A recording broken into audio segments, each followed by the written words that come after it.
Hi, for those of you who are curious about the relationship between economic and energy growth and how both factors impact each other, this video is for you.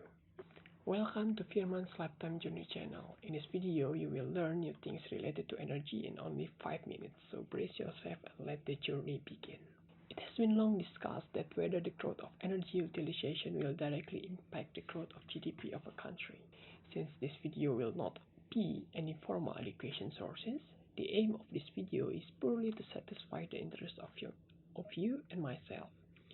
We probably want to know exactly is the growth of energy which is impacting GDP, or on the contrary, are both factors a closed loop which impact one another.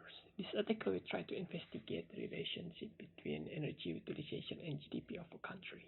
Sorrell in his paper tried to make a clear correlation between the amount of energy used per capita and GDP of a country. As the energy used per capita is increasing, the GDP is also increasing. But we cannot blindly conclude that if a country has higher energy use, then that particular country will have higher GDP as well. Marco Tullio and Saltz 2007 tried to compare the energy transition of the United States with those of several developing and industrializing economies.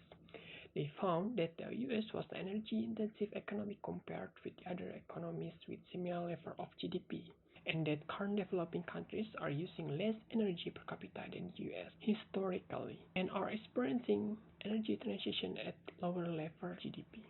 So it is concluded that energy usage will not always mirror the GDP of a country. Then you may have a question, what is or are the drivers?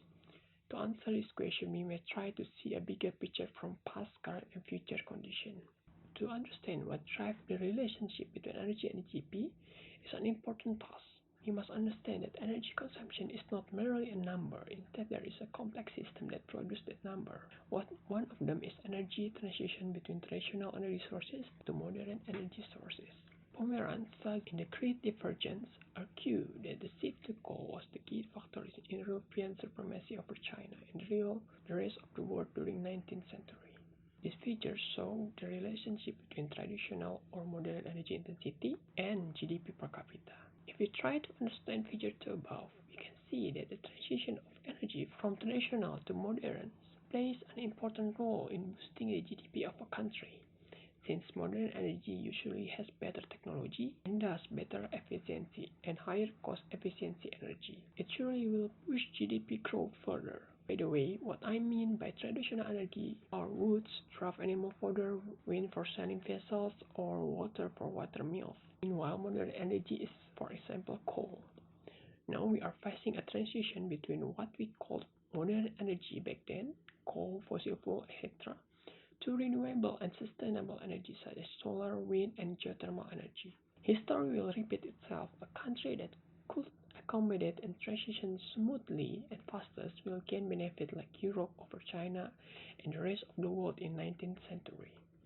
The next picture will surely give a better understanding how transition to renewable energy will help boost income per capita and thus the economy of a country. The figure show that we call the Costnet Curve.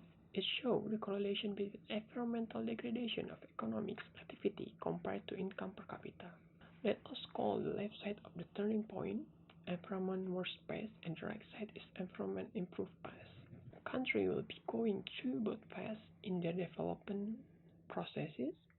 By only looking at the curve, we will understand that renewable energy will surely help us to move from the first phase to the second phase without sacrificing economy and environment.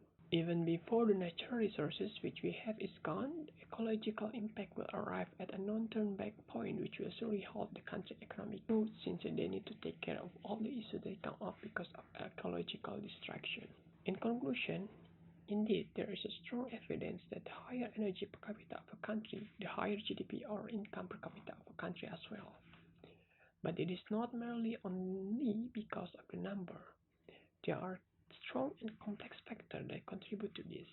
Some of them are the energy transition, where the energy comes from, and of course how effective and efficient a country turns the energy into useful economic activities. To only say higher energy usage means higher GDP is an oversimplified opinion. So thanks guys for watching. Please subscribe and share so you will not miss a new video in my YouTube channel. That will surely help us to be better version every single day. Thanks, bye bye.